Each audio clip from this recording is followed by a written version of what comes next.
पंजाब के अमृतसर में आतंकी साजिश हुई नाकाम। अमृतसर के रिहायशी इलाके में एक घर के बाहर हैंड ग्रेनेड मिलने से हड़कंप मच गया। सूचना मिलते ही बम निरोधी दस्ता मौके पर पहुंचा। समय रहते ग्रेनेड को आबादी से दूर लाकर निष्क्रिय किया गया। जम्मू कश्मीर में भी बड़ी आतंकी साजिश नाकाम हो गई। सुरक्षा बलों ने उत्तर कश्मीर के पुलवामा में आईईडी बरामद किया। ट्रायल में एक पुल के पास लगाया गया था आईईडी। सुरक्षा बलों ने आईईडी को डिफ्यूज किया। आईईडी मिलने के बाद सुरक्षा बलों ने पूरे इलाके को घेर लिया। पुलवामा जम्मू हाईवे पर आवाजाही भी रोकी गई। कुलगाम में पाकिस्तानी आतंकी ढेर किया गया। बीएसएफ काफिले पर आतंकी हमले के बाद मौके से फरार हुआ था आतंकी।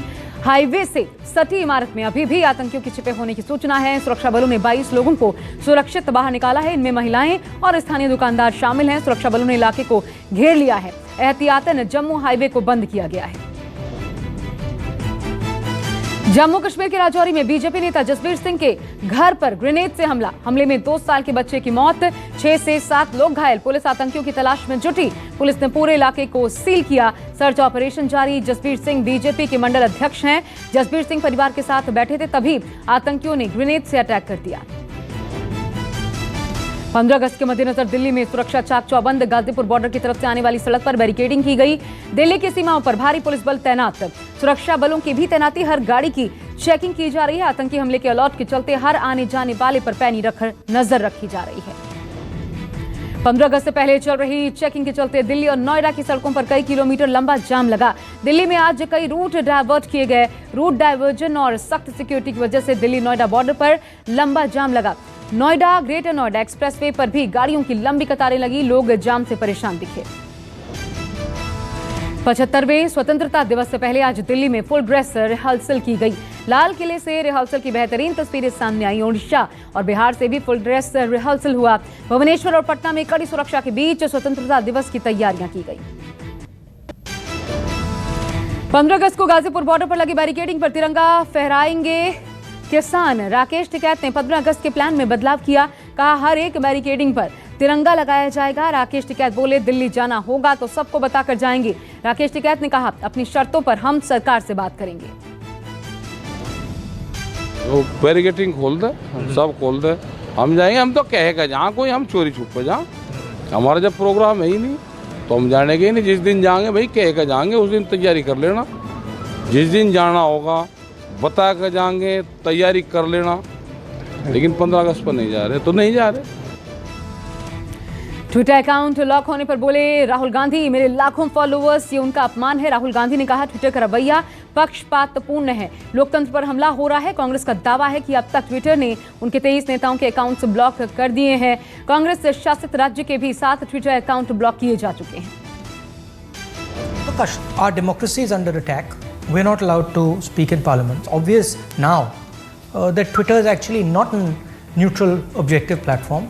It is a biased platform, and it's something that listens to what the government of the day says. As Indians, we have to ask the question, are we going to allow companies just because they are beholden to the government of India?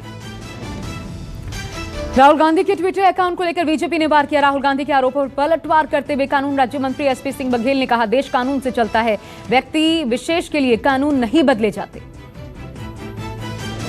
कानून अपनी जगह काम करता है।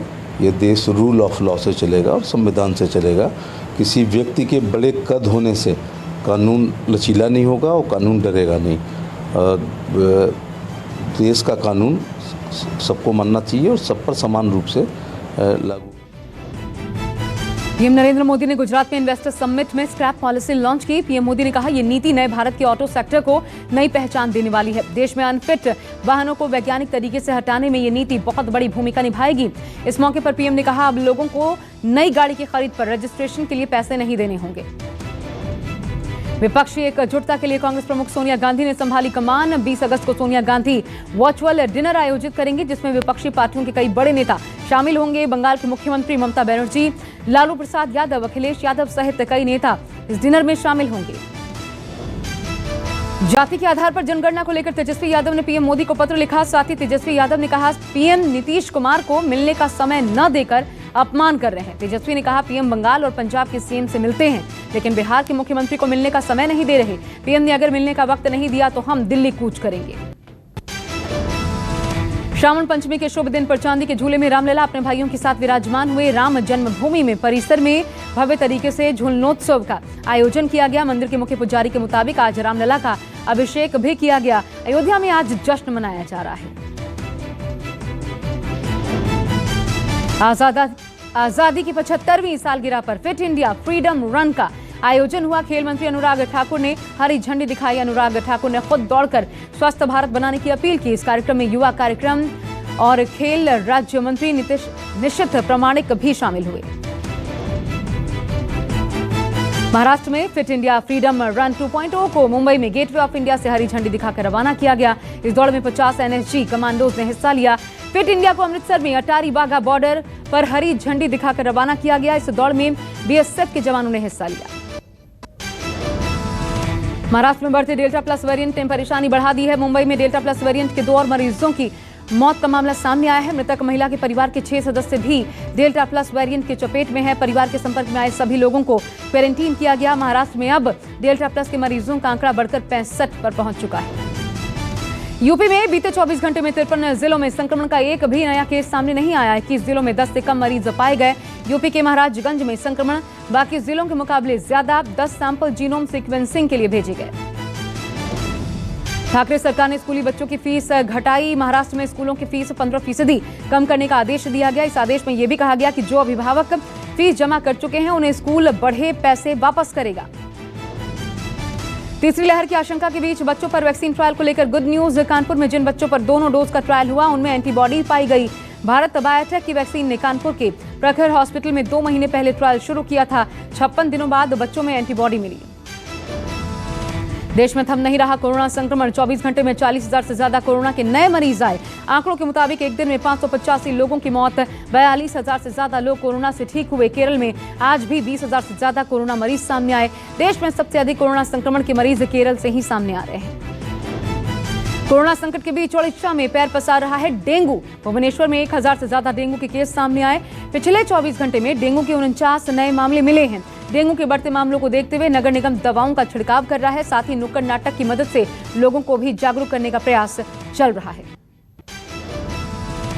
हिमाचल के लाहौल स्पीति में पहाड़ का मलबा गिरने से चिनाब नदी का प्रवाह बाधित हो गया। एनडीआरएफ की मदद से हवाई सर्वे किया गया। जानकारी के मुताबिक नदी से सिर्फ 10 से 15% नदी का पानी ही निकल पा रहा है। हिमाचल के किन्नौर में हुए लैंडस्लाइड में अब तक कुल 15 शव बरामद हो चुके हैं। रेस्क्यू ऑपरेशन अब भी जारी है। मौके पर आईटीबीपी, एनडीआरएफ, पुलिस राहत बचाव काम में जुटे हैं। जानकारी के मुताबिक बस का पता लगाने के बाद मृतकों का आंकड़ा और बढ़ सकता है। NH5 को ट्रैफिक के लिए खोल दिया गया है। यूपी के गाजीपुर में बाढ़ बारिश से हाल बेहाल है। सीएम योगी ने गाजीपुर और बलिया में बाढ़ प्रभावित इलाकों का हवाई सर्वेक्षण किया। इस दौरान सीएम योगी गाजीपुर और बलिया में बाढ़ से प्रभावित लोगों से भी मुलाकात करने पहुंचे। सीएम योगी ने लोगों को राहत सामग्री भी बांटी। राजधानी पटना में गंगा का जलस्तर बढ़ गया। आसपास के मंदिरों में भी पानी भर गया। नागपंचमी के मौके पर लोगों के मंदिर जाने में खासी दिक्कतें देखने को मिली। शिव मंदिर में जल चढ़ाने गए भक्तों को मुश्किलें आईं। वहीं गांधी घाट पर गंगा नदी खतरे के निशान से ऊपर बह रही है। प्रशासन ने आसपास के इलाकों को खाली करवाया है। उफान पर गंगा नदी। बिहार के सोनपुर में भी हाहाकार मचा। गंगा का पानी सबलपुर और सोनपुर के शहरी इलाकों में फैला। सोनपुर का ऐतिहासिक हरिहर नाथ मंदिर भी बाढ़ की चपेट में आ गया। मंदिर के आसपास से दुकान, बाजार सब कुछ पानी में समा गया।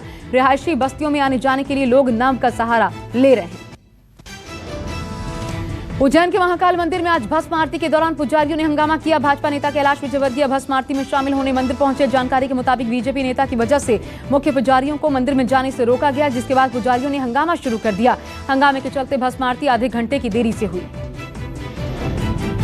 पटना में निगरानी विभाग की बड़ी कार्रवाई। विभाग ने पुल निर्माण निगम के इंजीनियर के घर छापेमार कार्रवाई की।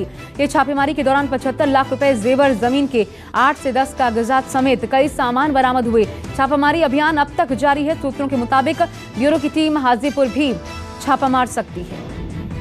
मुंबई के पूर्व पुलिस कमिश्नर परमवीर सिंह के खिलाफ लुकआउट नोटिस जारी।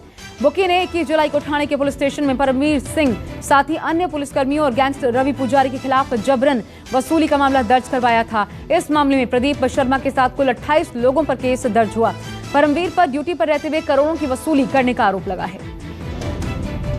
तिरुमाला मंदिर के दर्शन करने पहुंची बैडमिंटन खिलाड़ी पीवी सिंधु। दर्शन के दौरान पीवी सिंधु के साथ उनका पूरा परिवार मौजूद रहा। सिंधु ने दर्शन के बाद मीडिया से भी बातचीत की।